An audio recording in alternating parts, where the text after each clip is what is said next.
ጤና ይስጥልኝ እንደምን አላችሁ ውድ የሸገር ኤፍኤም ቤተሰቦች፣ ይሄ ሄሎ ቱሞሮ የተሰኘው የፖድካስት ዝግጅታችን ነው።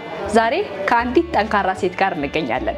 አካል ጉዳተኝነት ሴትነት ሲጨመርበት የአትችልም ስሜት ሳይሆን ኃይለኛ፣ ደፋርና የጥንካሬ መፍለቂያ መሆኑን በስዕሎቿ ያሳየች፣ በስዕል ጥበብ የተራቀቀች፣ የራሷ ደግሞ የስዕል ትምህርት ቤት ያላት፣ በቅርቡ ደግሞ አብረን ለትውልድ መጽሐፍን ለንባብ ያበቃች ከአርቲስት ዓለም ጌታቸው ጋር እዚህ ይገኛለሁ። ቪዲዮውን እስከ መጨረሻው ድረስ ተመልከቱት።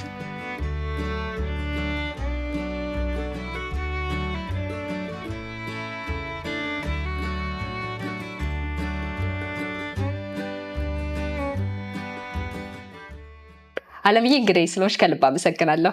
አመሰግናለሁ። እንግዲህ ከመጽሐፍሽ ጀምሬያለሁኝና ከወጣ አይ ቲንክ 6 ወር አካባቢ ይመስለኛልና አብረን ለትውልድ በሚል የ60 ተጽዕኖ ፈጣሪዎች ታሪክ ነው የተካተተበትና እንዴት ነበር ጅማሬው? እንዴት እነዛ ታሪኮች መካተት ቻሉ? ስለሱ መወያየትን ጀምርና ቆንጆ ቆይታ ይኖረናል። እሺ፣ በጣም ደስ ብሎኛል ስለመጣችሁ እዚህ። እንግዲህ ያለኝን ደግሞ የህይወት ልምድ እንዳካፍል እድል ስለሰጣችሁኝ አመሰግናለሁ። እንግዲህ ቀደም ብለሽ እንደገለጽሽው ዓለም ጌታቸው እባላለሁ። የምገኝበት ሙያ በአርት ውስጥ ነው። ሰዓሊ ነኝ፣ እንዲሁም ደግሞ የስዕል መምህር ነኝ። ስዕል አስተምራለሁ በርካታ ዓመታት። በዚህ በአርት ውስጥ ታዳጊዎችን ረጅም ዓመት አስተምራለሁ። እንዲሁም ደግሞ የዓለም ጋለሪ ወይ ደግሞ የዓለም ስነ ጥበብ ትምህርት ቤት መስራች ነኝ። እንግዲህ አብረን ለትውልድ የሚለው መጽሐፍ እንዳልሽው የተወሰኑ ወራትን አስቆጥሯል። አብረን ለትውልድ የተባለ አንድ ከጓደኞቼ ጋር በጎ ስራ የምንሰራበት የማስተማሪያ እንዲሁም ደግሞ መልካም አስተሳሰብን የምናመጣበት በጎ አድራጎት ስራ አለ። እንግዲህ ይህ ሀሳብ ከዛ የተወሰደ ነው። እንግዲህ በዚህ ዓመት ውስጥ በኢትዮጵያ ውስጥ ተጽዕኖ ያመጡ 60 አካል ጉዳተኞች አርት ኤግዚቢሽን አቅርበው ነበረ። ያ ሁሉም ሰዓሊዎች አይደሉም፣ ግን የተወሰነ ደግሞ ሰዓሊዎች አለን። ለምሳሌ እነ ብሩክ የሽጥራ፣ እነ ጋሽ ወርቁ፣ የተለያዩ የሚታወቁ ሰዓሊዎች የተገኙበት፣ ነገር ግን በርካቶቹ ግን በተለያየ ሙያ ውስጥ ያሉ፣ በሕክምና ውስጥ፣ በመምህርነት፣ በምህንድስናው፣ በተለያየ ትልልቅ ሙያ ውስጥ አገራቸውን እያገለገሉ ያሉ፣ በመንግስት ኃላፊነት ውስጥ የተሳተፉ ናቸው። አርት ኤግዚቢሽን ያቀረቡት እንዳየሽው አብረን ለትውልድ ይላል። ያው ሾርት ባዮግራፊ ነው። እንግዲህ ያለፉበትን ህይወት፣ አሁን ደግሞ ሀገራቸውን እያገለገሉ ያሉበትን በተወሰነ የሚተርክ መጽሐፍ ነው። የኔም ጨምሮ ያለበት ነው። እንግዲህ ከዛ አርት ኤግዚቢሽን ጋር አብረን ለትውልድ የሚል መጽሐፍ ተዘጋጀ። አርት ኤግዚቢሽኑ ነገን አብረን እንሳል ይላል። ነጋችንን እናሳምረው፣ ነጋችንን ውብ እናድርገው የሚል ሀሳብን ይዞ የተነሳ ነው። እንግዲህ በተለያየ መንገድ በርካታዎቹ ሰዓሊዎች ባይሆኑም ነገር ግን ውስጣቸው ያለውን ነገር በስዕል ገልጸዋል። እንግዲህ ሀገርን የሚጠቅም እንዲሁም ደግሞ በደንብ መናገር የፈለጉትን ነገ ኢትዮጵያ ለማህበረሰቡም ለኛም ለአካል ጉዳተኞችም ምን አይነት ሀገር እንድትሆን እንፈልጋለን የሚለውን በተለያየ መንገድ ውስጣቸው ያለውን ነገር አግዘናቸዋል። አብረውኝ ሰዓሊዎች ከኔ ጋር እገዛ አድርገን ሀሳባቸውን እንዲያወጡት እና እንዲገልጹት ያንን አድርገናል። ስለዚህ ከሱ ጋር የተያያዘ ነው ይሄ አብረን ለትውልድ መጽሐፍ። ያው በደንብ ብዙ ጊዜ እንደውም ከኛም ከዝግጅታችን ጋር ሄሎ ቱሞሮ እንደመሆኑ መጠን አንቺም አሁን በደንብ እያነሳሽው ነበር አለብዬና ይሄ በተለይ ከነገ ጋር የተገናኘ ነገሮችን ለትውልድ የሚሰሩ ነገሮችን እሱም በደንብ እያነሳሽው ነበር፣ የስዕል ኤግዚቢሽኑ ጭምር ማለት ነውና የትምህርት ቤቱንም በደንብ ወደኋላ አካባቢ እናነሳዋለንና እዛ ላይም ብዙ ጊዜ ህፃናቶች በተለይ ደግሞ ታዳጊ ልጆች ላይ ትኩረት አድርገሽ ነው በደንብ ስዕሉንም እነሱ ጋር እንዲቀር የምታደርጊውና ይሄ ከትውልድ ጋር የሚሰራው ነገር ወይ ደግሞ ቀጣይነት ያለው ነገር ለነገ ማስረከብ እሱ ቀላል ነገር አይደለምና እሱ ነገር ምንድነው ኢንስፓየር ያደረገሽ እዛ ላይ ብቻ ትኩረት እንድታደርጊ? እንግዲህ መጀመሪያ አካባቢ ማስተማር ስጀምር ያው ጓደኞቼ ማስተማሪዎች አብረውኝ አሉ። ኦልሞስት ወደ 16 ዓመት ሆኖታል። እስካሁን ወደ 4000 ተማሪ ተምረዋል። ብዙ ጊዜ አጫጭር ኮርሶችን ነው አርት ለሚወዱ ለሚፈልጉ በየትኛውም እድሜ ክልል ላሉ ስልጠናዎችን እንሰጣለን። ገርጂ አካባቢ ይታወቃል፣ በተወሰነ ወደ ከተማም ይታወቃል። በርካታ ታዳጊዎች ናቸው ወደ እኔ የሚመጡት። እንግዲህ መጀመሪያ ማስተማር ስጀምር በጣም አንዳንዴ የምትፈልጊው የምትወጁ በጣም እንግዲህ መስራት የምትፈልጊው ነገር ያው ደስ የሚያሰኝሽን ነው መሆን ያለበት። ሰው አይደለ ሰው ስኬታማ እንዲሆን ደግሞ በደንብ ደግሞ መስጠት እንዲችል ውስጡ ያለውን ነገር ማውጣት እንዲችል ደስ ብሎት መስራት መቻል አለበት። ስለዚህ እኔ ሳስተምር በጣም ራሴን ያገኘሁት ልጆች ላይ ነው እና ልክ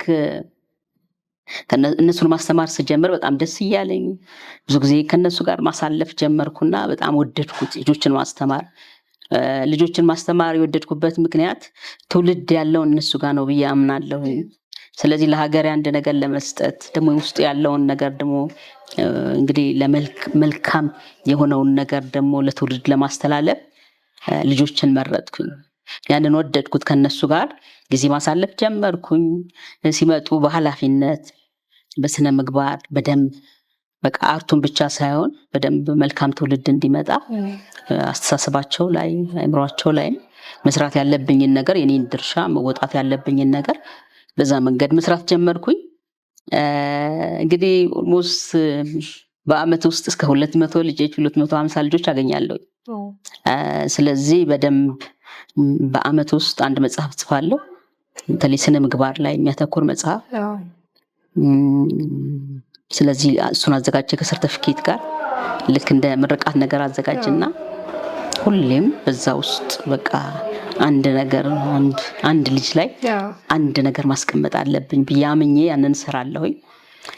ደግሞም በጣም ተሳክቶልኛል። ሁሌ እንደነገርሽ በአመት 16 አመት ከበርካታ ታዳጊዎች ጋር ተገናኝቻለሁ። በዛ ውስጥ እነሱ ብቻ ሳይሆን ቤተሰብን ጭምር እድሎች አግኝቻለሁ። በደንብ ሀገሬ ላይ ለመስራት መልካም ትውልድ ለማምጣት አሁን ያስተማርኳቸው ልጆች ዩኒቨርሲቲ ገብተው ይወጣሉ። በጣም ትልልቅ እና በጣም ለኔ እጅግ በጣም አሁን በየትኛውም ቦታ በሚሄድበት ቦታ አገኛቸዋለሁ። በጣም ደስ ይለኛል።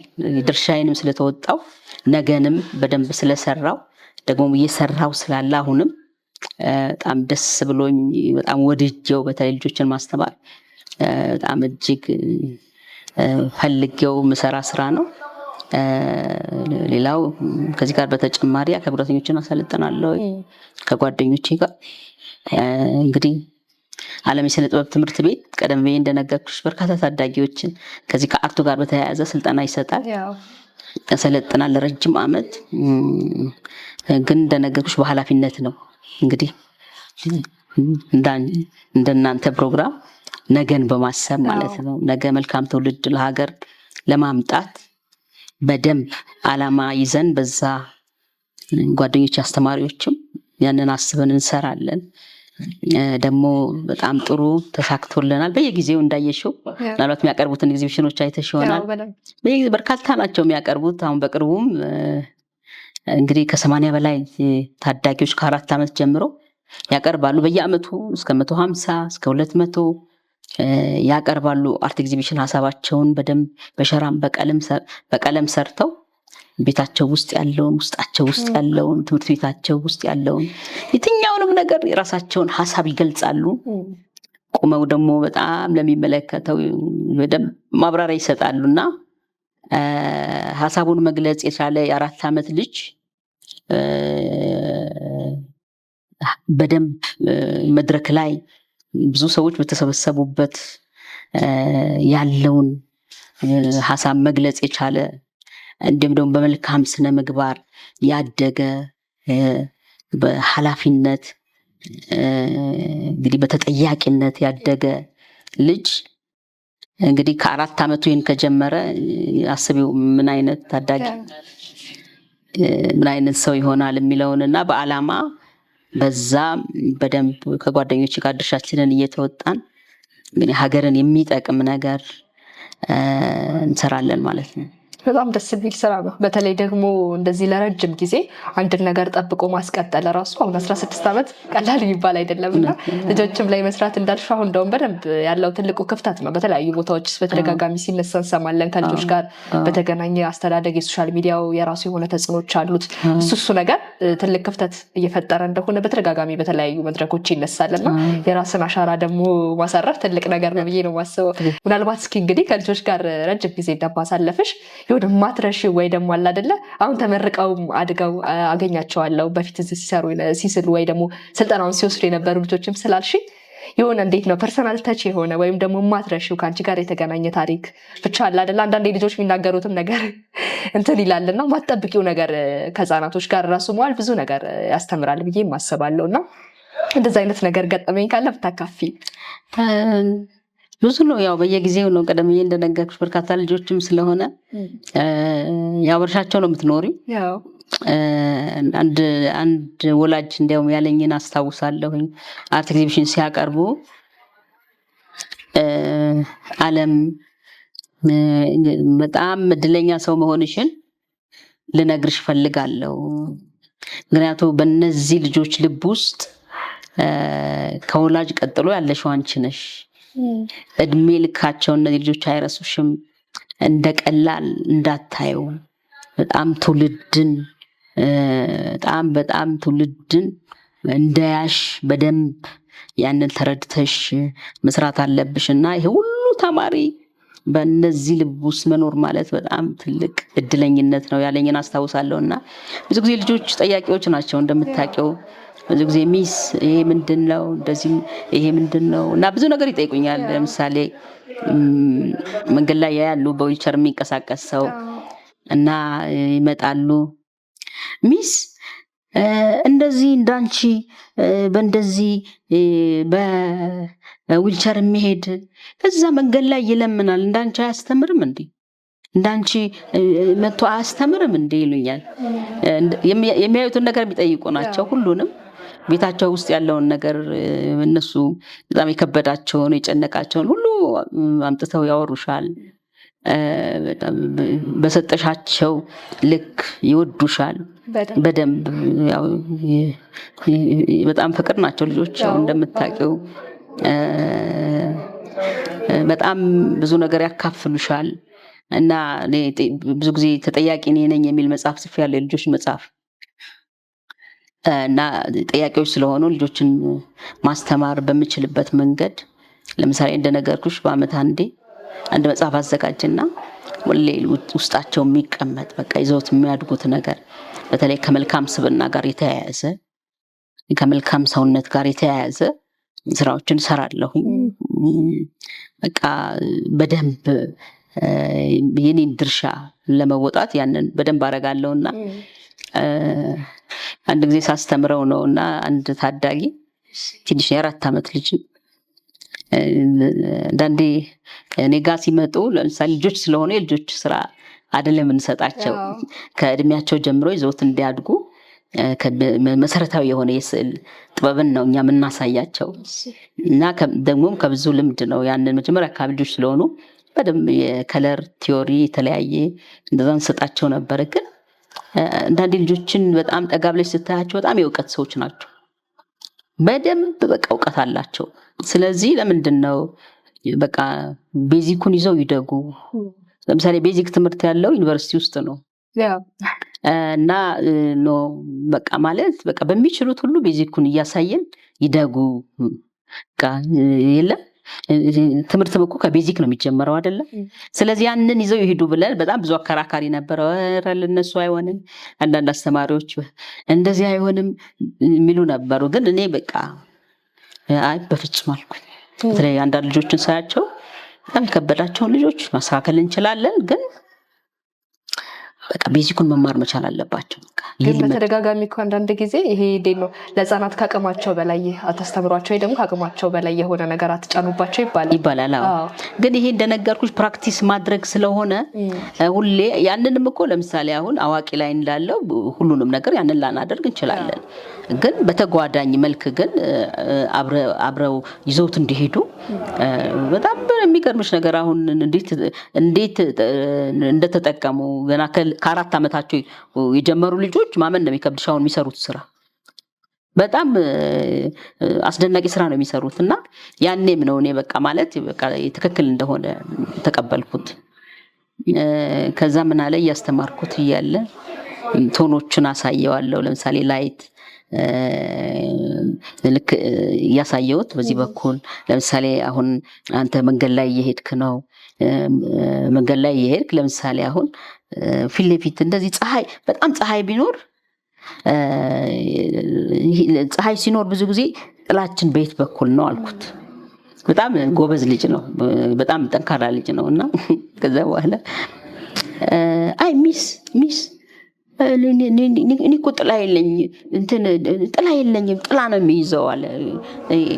ጥላ ይዤ ስለሚሄድ እኮ ምንም እኮ ጥላ የለኝም አለ እና የልጆች አይምሮ አይደለ እና ኦኬ ስለዚህ በቃ ማለት እንትን መቀየር አለብኝ ማለት በጣም ልጁ ጎበዝ ነው ግን ደግሞ አይ የተወሰነ ደግሞ የማስተማር መንገዴን ደግሞ ማስተካከል አለብኝ ብዬ በደንብ የጠቀመኝና መስራት እንድችልና ያው እነሱ አንቺ ብቻ አይደለም የምታስተምሪያቸው ያስተምሩሻል በጣም በብዙ መንገድ ከነሱ የምታገኘው እኔ በበኩሌ በጣም እጅግ በጣም በህይወቴ በጣም ጤነኛ እንደሆን ውስጤ ጥሩ እንዲሆን በተለያየ መንገድ አግዞኛል። ከነሱ ባለኝ ህይወት ጋር ረጅም ዓመት በጣም እግዚአብሔርን አመሰግናለሁ። በጣም እነሱን እንዳስተምር ስለረዳኝና ደግሞ አንዳንዴ ወደሹ የምታደርጊው ነገር ሲሆን በጣም ስኬታማ ትሆኛለሽ። ደስ ብሎሽ በቃ በናፍቆት ያለሽን ነገር በማውጣት መስጠት ትችያለሽና ከነሱ ጋር ባለኝ ህይወቴ በጣም ሞደው እጅግ በጣም ደስ የሚለኝ ምናፍቀው አድገው ነገ ጠዋት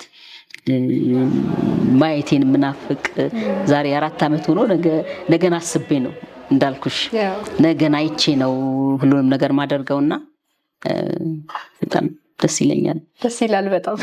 ስለ ልጆች ካነሳን አይቀር እስኪ ወደ ዓለም ደግሞ ልጅነት እንመለስና በዛው እያሰብኩኝ ነበረ። በተለይ አሁን እንደዚህ ረጅም ሰዓት ላይ ስዕል ጋር ከመቆየች ጋር የተገናኘ አሁንም ስለ መውደድ ስለ ፓሽን ስለተሰጠው ነው እያወራን ያለነው እና የስዕል ስራ መች ተጀመረ? ከልጅነት ጀምሮ የነበረ ነገር ነበር ወይ? አዎ ከልጅነት ጀምሮ ነው። እንግዲህ አባቴ ስለ ጥበብ ሰው አንባቢ ነው በጣም የሚያነብ ሰው ነው።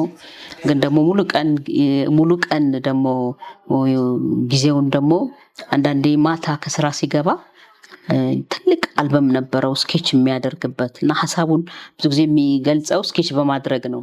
የዛሬ የውሎውን እንደ አልበም ትልቅ አልበም ነው በደንብ እየገለጽሽ የምታየው እና ከልጅነቴ እሱ የሚሰራቸውን ማታ ቤት ሲመጣ እንደነገርኩሽ በቃ ሁሌ ስኬች ያደርጋል የዛሬ ውሎውን እና መካኒክ ነው ወታደር ነው በመካኒክነት ጥገና ውስጥ ነው የሚሰራው።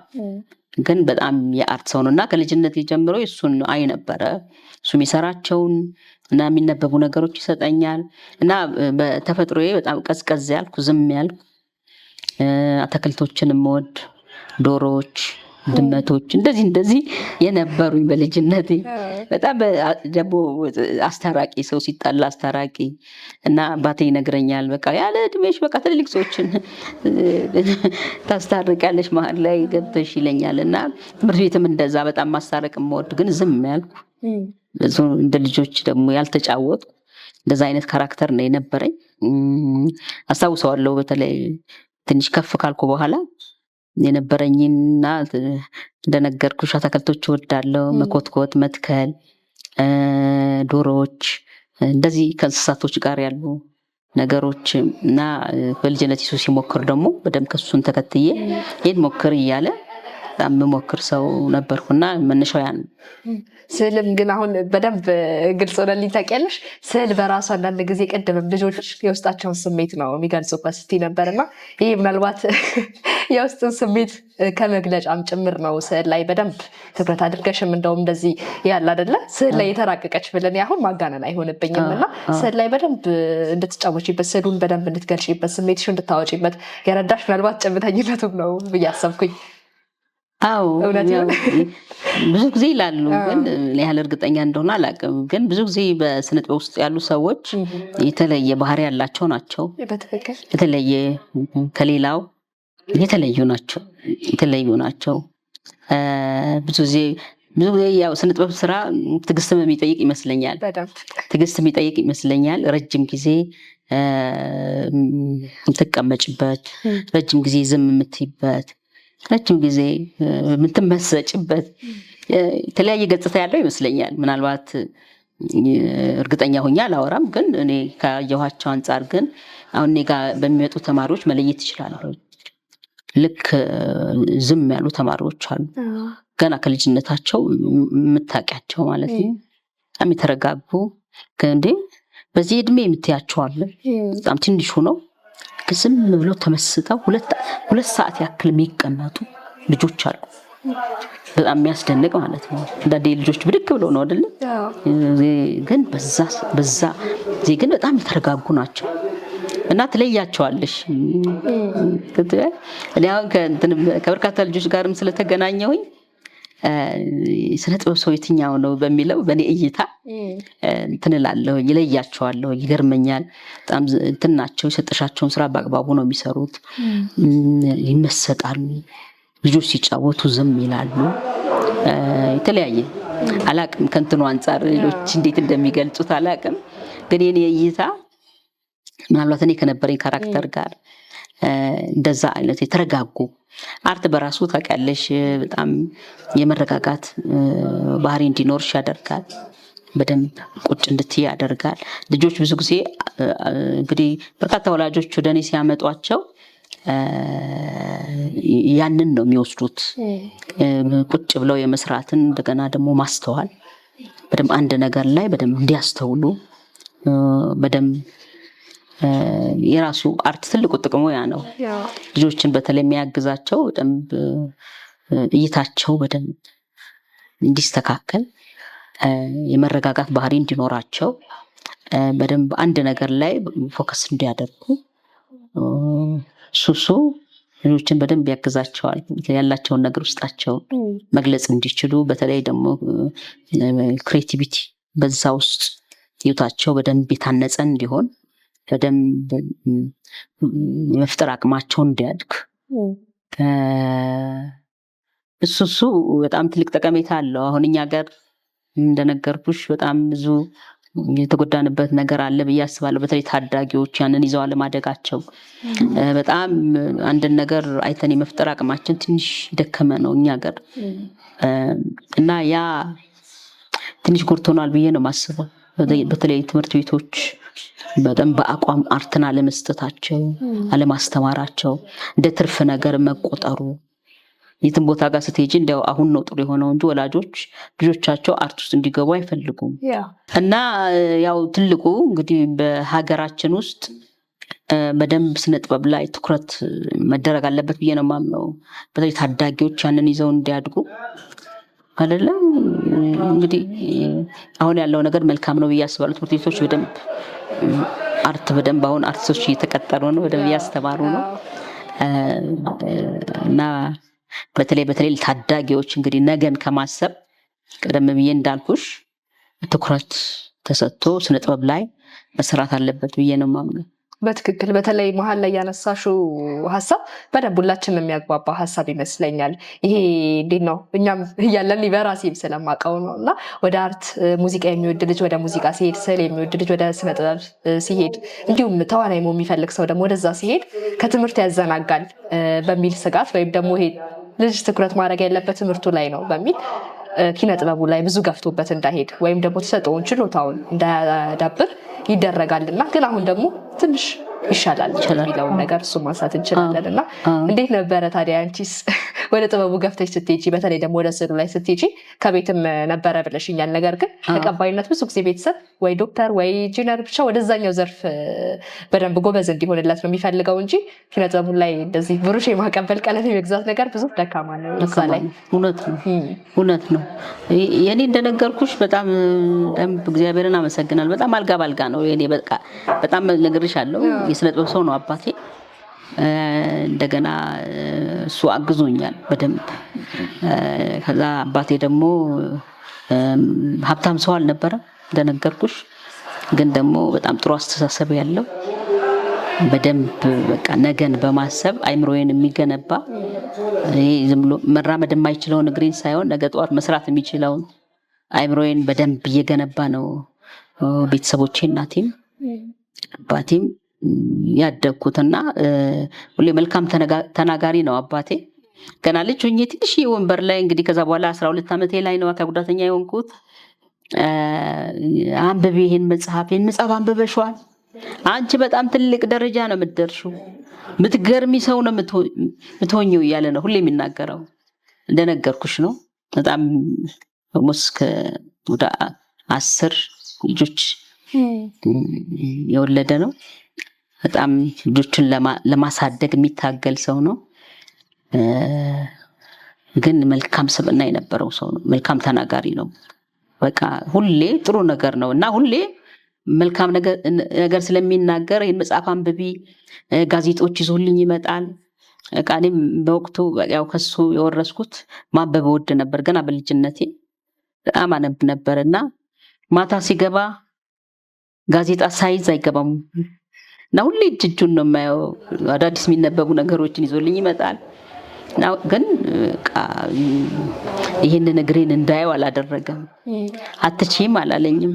ሁሌ አንቺ የምትገርሚ ሰው ነው የምትሆኚው እያለ ነው የሚያወራውና ያ ነው በህይወቴ የሆነው እና ይህንን ሳስብ ይገርመኛል። ለካ የእግር ጉዳይ አይደለም ጎትሻል እና የማየት ጉዳይ አይደለም፣ የአካል አለመንቀሳቀስ ጉዳይ አይደለም። ሰው በጣም መጠንከር ያለበት መጎልበት ያለበት አስተሳሰቡ ነው። ወላጆች መስራት ያለባቸው እዛ ላይ አእምሮ ነው ጤነኛ መሆን ያለበት፣ አስተሳሰባችን ነው ጤነኛ መሆን ያለበት። አሁን እኔ የእግሬ አለመራመድ ከምንም ነገር አላገደኝ። መስራት ከምፈልገው አገሬ ላይ መስራት ከምፈልገው ከየትኛው ነገር ከምንም ቦታ አላስቀረኝም። ለካ ሰው መገንባት ያለበት አስተሳሰብ ላይ ሰው ጤነኛ መሆን ያለበት። ስለዚህ ወላጆች በጣም እዚህ ላይ ማተኮር እንዳለባቸው፣ መልካም ተናጋሪዎች መሆን አለባቸው። በተለይ ከአንደበታችን የሚወጣውን ነገር በጣም ብዙ ነገር ያጨናግፋል። አይምሮ ከተጎዳ ኦልሬዲ ሁሉም ነገር ይቆማል። አስተሳሰባችን ከተንሻፈፈ ጤነኛ ካልሆነ ከባድ ነው የሚሆነው። ስለዚህ በጣም በጥንቃቄ ልጆቻቸውን ማሳደግ በመልካም ስብዕና፣ ያኔ ሀገርን ትጠቅሚያለሽ። ሀገርን የሚያቀና ትውልድ ታገኛለሽ እና ኃላፊነት ያስፈልጋል። ሁሉም በኃላፊነት መስራት አለበት። በተለይ ታዳጊዎች ላይ በተለይ ነገ ላይ ሁሉ የሚመለከተው ስለሆነ ሁሉም ለነገ መስራት አለበት ብዬ አስባለሁ። ዛሬ ነው፣ ነገስ የሚለው ነገር መታሰብ መቻል አለበት። መልካም ትውልድ መምጣት አለበት አይደል? ያው በተለይ ደግሞ ልጆች አሁን በደንብ ገልጸሻል አለብዬና ቃል ያለውን ፓወር በተለይ በጣም ብዙ ሰዎች ማንሳት እንችላለን። በተለይ ይሄ እንዴት ነው አትችልም መባል፣ ከዛ በኋላ ደግሞ መጥፎ የሆኑ ቃላቶችን በጣም ልብን ይሰብርና ያንን ሰው ወደኋላ ነው የሚያስቀረውና ልክ ደግሞ አሁን ባንቺ እንደሆነው እንዳየነው ደግሞ መልካም ቃላት በራሱ ምን ያህል ተጽዕኖ እንዳለ። በተለይ ደግሞ ልጆች ነጭ ወረቀት ናቸው፣ የሚሰሙትን ነገር ነው የሚይዙት። ከዛ በፊት እንደዛ አይነት ንግግር ሰምተው አያውቁም እና ያ የተባለው ነገር እውነት እንደዛ ነኝ እያሉ ነው ራሳቸውን የሚያሳድጉት፣ ወይ ደግሞ እንደዛ እያሉ ራሳቸውን ዴቨሎፕ እያደረጉ የሚሄዱትና በደንብ ልጆች ላይ ጥንቃቄ ያስፈልጋል የሚለው መልእክትሽ እርግጥ የሚባልበት ወይም ደግሞ እዚህ ላይ ማስረገጥ ፈልጌ ነው ሀሳቡን በደንብ ያነሳሁት። አለም ጋላሪ በደንብ ስልጠናው ላይ መጥተው ሲወስዱ አሁን የውስጣቸውን ስሜት የመግለጽ ነገር በስዕሎች ላይ ብዙ ጊዜ አስተውለሽ ታውቂያለሽ? ምናልባት አሁን የውስጥን ሀሳብ በስዕል ነው መግለጽ የሚቻለው የሚል አይነት ሀሳቦችም ስለመጡልኝ ነው። እና አንቺም ብትሆኛው ስዕሎችሽን ስትስይ ብዙ ጊዜ እንዴት ነው ይሄ መነሻ የሚሆኑ የስዕል ሀሳቦችን የምታገኘው ከውስጥሽ ነው የሚሆነው። እና ልጆች አሁን ብዙ ጊዜ ቤተሰባቸው ጋር የሚያዩትን ትምህርት ቤት ላይ የሚያዩትን እዛ ጋር የሚያስተውሉትን ነገር ነው በስዕላቸው የሚያንጸባርቁት። እንዲሁም በተጨማሪ በደንብ ወደኋላም አካባቢ ላይ እናነሳዋለን ቅዳሜ ይመስለኛል አውደ ሀሳብ የሚካሄደው እና እዛ ላይም እንግዲህ ሰዎች መጥተው እዚህ ሻይ ቡና እያሉ ስዕል እንዲስሉ የራሳቸውን ሀሳቦች እንዲያንጸባርቁ ምቹ መድረክ ፈጥረሻልና እሱም ረጅም ዓመታት የቆየ ነገር ነው። ስለሱም እንዴት እንደተጀመረ በደንብ እንጫወታለን። እና አብዛኛው ሰው ሲመጣ እዚች ጋር ሻይ ቡና እየጠጣ ስዕሎችን ሲስል የራሱን ነገር ትንሽ ሲሞነጫጭር ብዙ ጊዜ ውስጡ ያለውን ዞር ዞር በሚልበት ሰዓት ላይ ያስተዋለውን ነገር ነው ብዬ አስባለሁ። እና ስለ ቀለም እናውራ እስኪ። ደስ ይለኛል። አሁን እያወራሽ አንድ ብዙ ጊዜ እንደነገርኩሽ ነው ተማሪዎች ከሰለጠኑ በኋላ እንደ ግዴታ የምናደርገው ነገር አርት ኤግዚቢሽን ያቀርባሉ። አርት ኤግዚቢሽን ሀሳባቸውን እንዲገልጹ እናደርጋለን። ሁሉም የራሳቸውን የሚወዱትን ውስጣቸው ያለውን ነገር በደንብ እንጠይቃቸዋለን። ምንድነው መሳል የምትፈልገው? ምንድነው መሳል የምትፈልጊው? ምንድነው ደስ የሚልሽ? ደግሞ እንደዚህ መሆን አለበት፣ መልእክት ያለው መሆን አለበት። እዛ መድረክ ላይ ደግሞ በደንብ ብዙ ሰዎች ያያሉ፣ ለነሱ ደግሞ መናገር አለብን ብለን በደንብ እናለማምዳቸዋለን። እና አንድ ጊዜ አንድ ታዳጊ ልጅ ነው በቃ አስባችሁ ነው እሺ የምትስሉትን የምትወዱትን ነገር እንላቸዋለን። እና መጥቶ ክላስ እንደገባ ሚስ የምስለውን ነገር ይዤ መጥቻለሁ፣ ሀሳብ አገኘህ? በጣም ደስ የሚል ነው። ሰይ በጣም ጥሩ ነው። ምንድን ነው ያሰብኩት? ሚስ ልንገርሽ የምስለውን ነገር አባዬ ሁሌ እማዬን ስለሚደበድባት እሱን ነው የምስለው። ታግዥኛለሽ አይደል? እሱን ነው የምስለው። እሱን ነው ኤግዚቢሽን ማቀርበዋል። በጣም ነበር የደነገጥኩት። በጣም ያስደነግጣል። እና ሁላችንም በጣም ኔጋ የነበሩ አስተማሪዎች አንዳንዴ በጣም እንደዚህ በኃላፊነት ስትኖሪ እንትን ይልሻል በጣም። እና በጣም ነበር ወደ 3 ቀን ምናምን በቃ አይምሮዬ ላይ በጣም በቃ ማለት።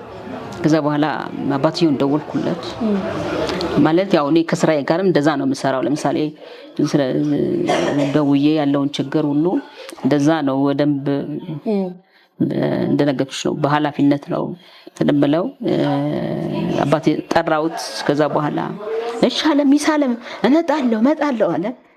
ከዛ መጣ። ያው በቅርቡ ኤግዚቢሽን ያቀርባሉ እየጀመርኩ ያለው ነው ታቀሳርጌ እና ግን የሰጠኝ መልስ ይሄ ነው።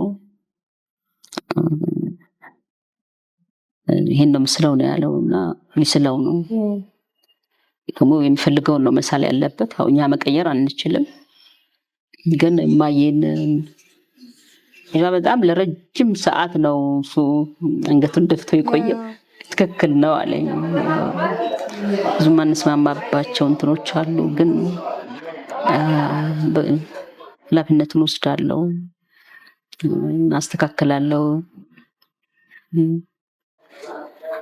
በጣም ነው አዝኖ ሄደውና አንዳንዴ እንደነገርኩሽ ነው እና ስሎ አቀረበው። ከዛ ግን ያለው የብዙ እናቶች እንዲወክል ስትገልጽ እንደዚህ ብለን ስናስተማር ነው። እና ዳዲ ደግሞ በቃ አስተካክላለሁ ብሏል። ሁሉንም አሁን አለው ከዛ ደስተኛ ሆኖ በቃ ተለማምዶ ስለ እናቶች ሐሳቡን የገለጸበትን ጊዜ አስታውሳለሁና እንዳልኩሽ ያው የልባቸውን ነው ብዙ ጊዜ የሚስሉት የሚወዱትን ነገር እና ያዩትን ነገር እንደዛ ነው የሚያደርጉት። እና እንግዲህ በአጠቃላይ ያው ስነ ጥበብ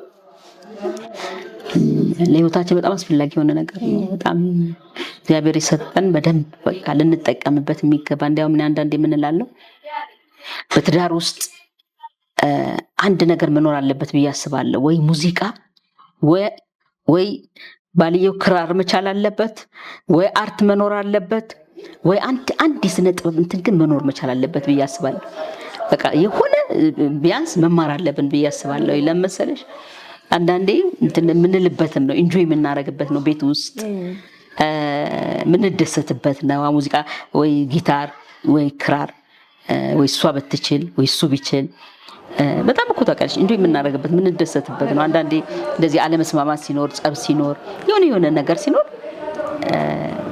በደንብ ክራሩን አንስቶ የመጨረሻ እንጆ የምናደርግበት ነው ብዬ ነው የማስበው። የኔ እይታ ነው እና የሆነ ነገር ቢኖር መልካም ነው ብዬ አስባለሁ። ደግሞም እግዚአብሔር የሰጠንም መልካም ነገር ነው ብሎ አይነት ነገር አይደለም እና ትልቅ ነገር ልንጠቀምበት ለህይወታችን ለቤታችን በየትኛውም መንገድ ልንጠቀምበት የሚገባ ነው ብዬ ነው ማስብና ልጆች ላይም እንዳልኩሽ እንደዛ በደንብ ይዘነው ብናድግ አሁን የውጭውን ዓለም ስታያቸው እኔ ብዙዎቹ ሲመጡ እዚህ ሲጠቀሙ ብድግ አድርገው ስኬች ሲያደርጉ ፕሮፌሽናል ነው የሚመስሉት ሁሉ እና ቤዚክ እውቀት ሁሉም ሰው አላቸው። ነጮቹ ቤዚክ እውቀት ሁሉም አላቸው። ሁሉም አርት ያው እነሱ ገብቷቸውም ያው እንትን ብለዋል ተጠቅመውበታል። እና ግን እኛ ጋር ግን ያው ተገብቶ የቆየ ግን አሁን ደግሞ ደስ የሚልሽ ሀገራችንንም እያየን ነው። አሁን መልካም ነገር እያየን ነው። ጥሩ ነገር እያየን ነው። በደንብ ልንቀጥልበት የሚገባ በተለይ ታዳጊዎች ደግሞ በስነ ጥበብ ታንጸው ማደግ ያለባቸው የተለያየ ያው ጠቃሚ ስለሆነ እንደነገርኩሽ በተለይ ታዳጊዎች በዛ ህይወት ውስጥ ገብተው ይዘውት ሲያድጉ ዛሬ የምናየው ስራ አጥ ቁጥር የተለያየ ነገር መፍትሄ ይሆነናል። ያው እውቀት በጣም ጠቃሚ ነው በሁሉም መንገድና ስለዚህ ስነ ጥበብ ደግሞ ሞር በጣም በቤታችን ውስጥ በየትኛውም መንገድ አጋዥ ነው ብዬ አስባለሁ።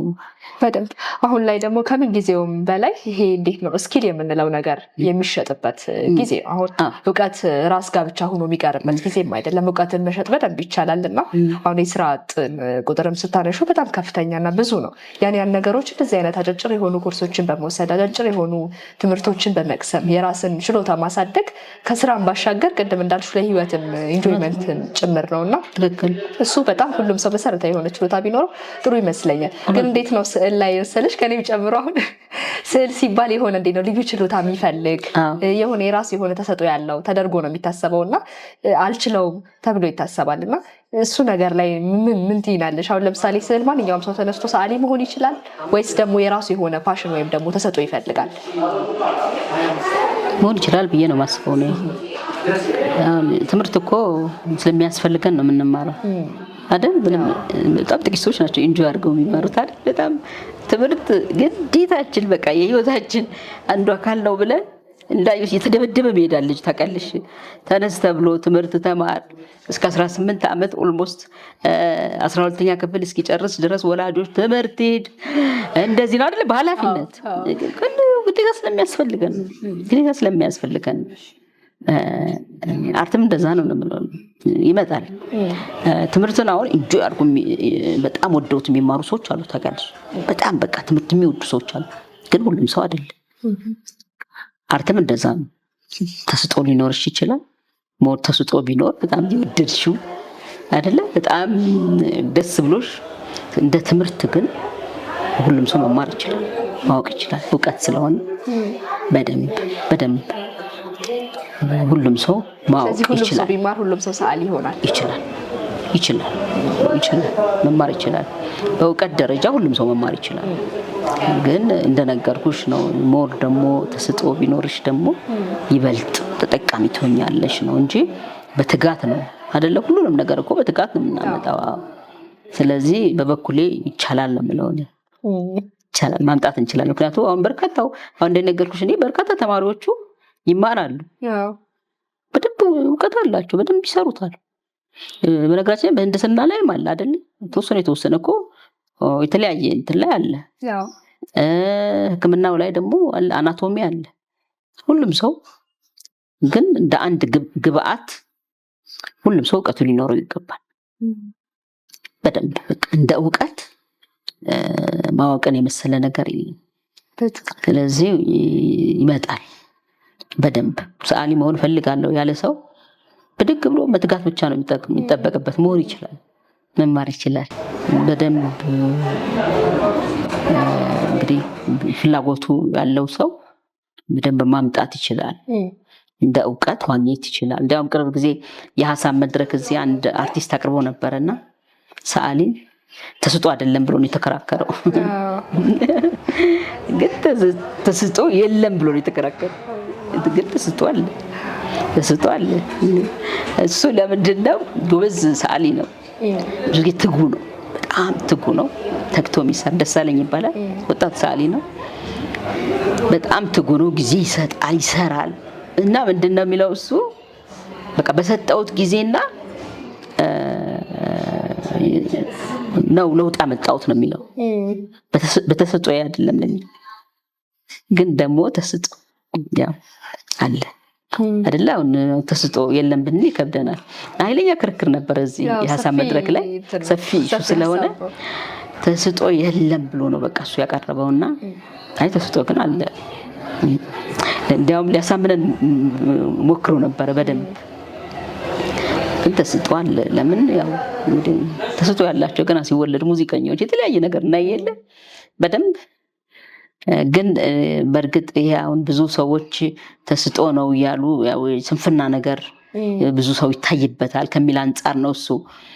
እኔ እውቀቱን ያገኘሁት በብርታቴ ነው፣ በጥንካሬ ነው፣ በስራዬ ነው፣ በጊዜ በመስጠቴ ነው፣ በመትጋቴ ነው የሚለውን መልእክት ነው ማስተላለፍ የፈለገውና በጣም ተሟግቷል። ተስጦ የለም ብሎ ማለት ነው። እና ግን ተስጦ ግን አለ። ይሄኛው ሀሳብ ሰፊ ሀሳብ ቢሆንም የተስጦ መኖርና ለመኖር ቅድምም ባነሳነው ሀሳብ ላይ አሁን ለምሳሌ ስዕል ሁሉም ሰው ከተማረው ሰዓሊ መሆን ይችላል ካልን ሚስለው ስዕል ነው የሚወስነው ተስጦ አለው ተስጦ የለውም ለሚለው እንጂ ሁሉም ሰው እንዳልሽው ጊዜ ከሰጠ እኔም በዛ ስለማምን ነው ጊዜ ከሰጠ አንድ ነገር ላይ ከተጋ ጠንካራ ከሆነ እዛ ነገር ላይ ያሉትን ነገሮች ኦብዘርቭ እያደረገ ሪሰርች እያደረገ ካነበበ በዛ ነገር ላይ አለ አይደለ ብቁ የመሆን ወይም ደግሞ ለዛ ነገር ላይ የመብቃት ይሄ ፕሮፌሽን ወደ ምንለው ደረጃ የመድረስ ነገሩ ይመጣል የሚል እምነት ነው ያለኝ እኔ እንደግል። እንትን በእርግጥ አሁን እኔ የምነግርሽ ምንድነው ተስጦ አሁን ይሄ እኔ አሁን አንዳንዴ በተፈጥሮሽ የዛ ሰው ሆነሽ አይደለ በቃ ሌላ ነገር መሆን አትችይም። በቃ ተስጦሽ ነው በተፈጥሮሽ ነው። እና እንደዚህ ሲሆን አሁን እኔ ብትይኝ በደንብ በቃ ኢንጆይ አድርጌ በደንብ አንዳንዴ በጣም የምፈልጋቸውን አርቶች ሳይ በጣም ልነግርሽ አልችልም። ውስጤ በጣም የሚደሰት ከደሜ ጋር የተገናኘ ነው ማለት እችላለሁ። በደንብ በቃ ይሰማኛል በቃ እና ብዙ ጊዜ እንግዲህ የተወሰኑት አርቲስቶች ያንን ያቆታል የዛ ሰዎች ናቸው። አርቲስት በባህሪው የተፈጥሮ ሲሆን አርቲስት በባህሪው በጣም እንትን ነው ስስ እንትን ነው ባህሪ ነው ያለው። ብዙ ጭንቀት አይችልም። እንዳይሻቸው ብዙዎቹ ሱስ ውስጥ ይገባሉ። አሁን ደህና ነው። በፊት ግን ካይሻቸው በቃ ፀጉራቸው ረጅም ነው። ዓለምን የናቁ አይነት ነገር ይሆናል። አዎ ግን ምንድነው የትኛውንም ሸክም አይችሉት ስለማይችሉት ነው። በጣም የዋሆች ናቸው። በጣም በቃ ጭንቀት የተለያየ ነገር አይችሉትም። ስለዚህ ቶሎ ራሳቸውን በዛ ውስጥ እና በጣም ቅኖች ናቸው። በጣም የተለየ ካራክተር አላቸው ባህሪያቸው ማለት ነው። በጣም አዛኞች ናቸው። ለምሳሌ መንገድ ላይ ሲሄዱ ምናምን አንድ ሰው ወድቆ ካዩ ይሄን ማየት አይችሉም። ስለዚህ በዛ ምክንያት እንደዚህ ጭንቀት መሸከም አንዳንድ ነገሮች ስለማይችሉ ሱስ ውስጥ ይገባሉ። ያንን ለመሸፈን ሱስ ውስጥ ይገባሉ። እና አርቲስቶች በባህሪያቸው እንትን ናቸው በጣም ከሌላው በተለየ በጣም የተለየ ባህሪ ያላቸው ናቸው።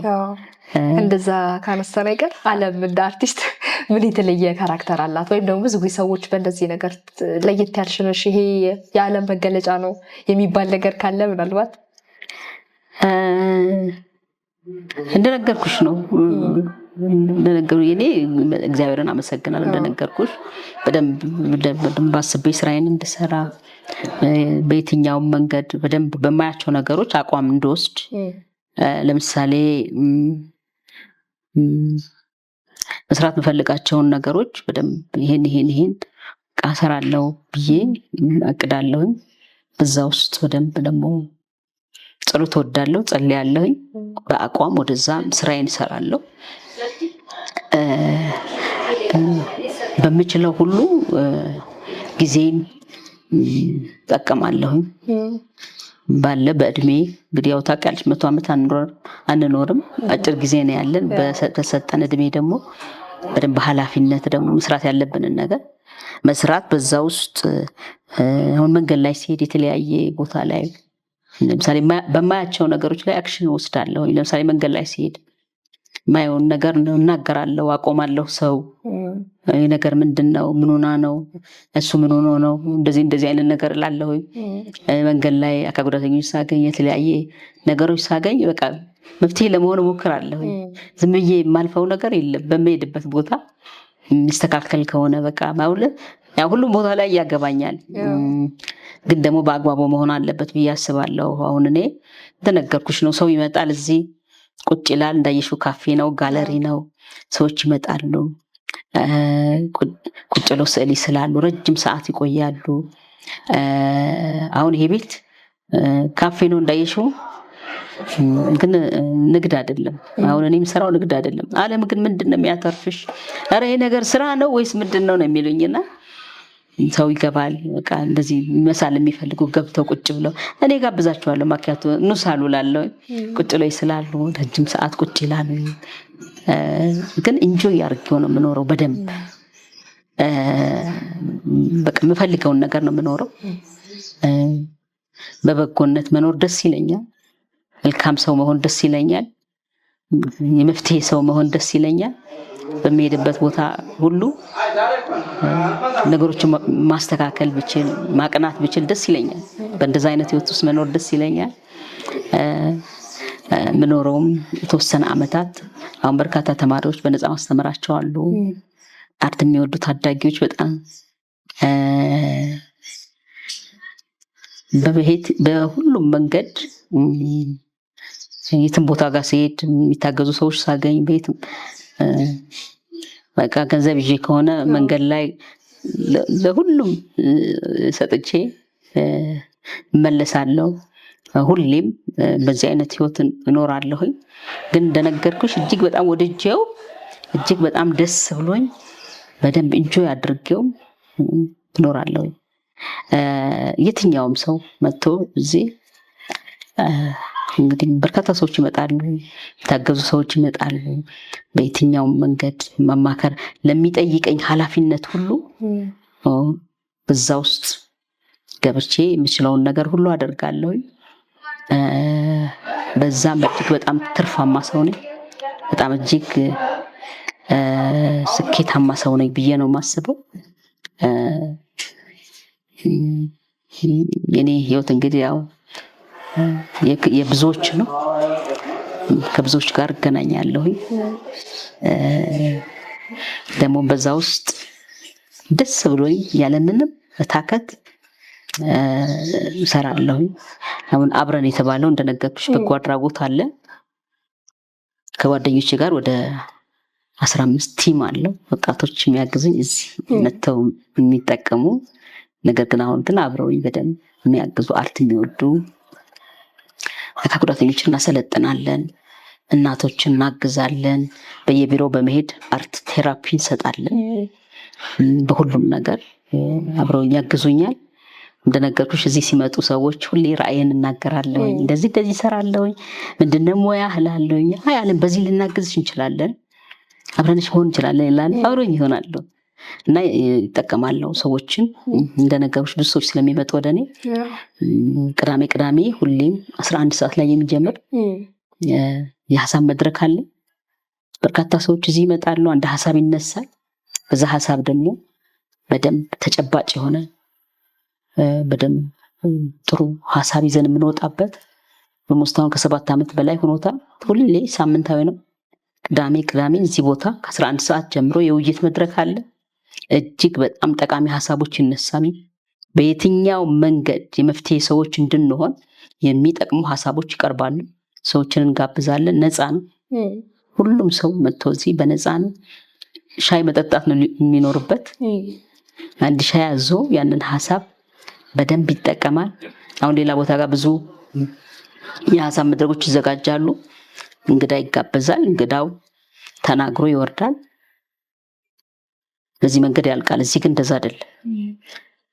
እንግዳው ያቀርባል። ከዛ በኋላ ባቀረበው ሀሳብ ይጠየቃል።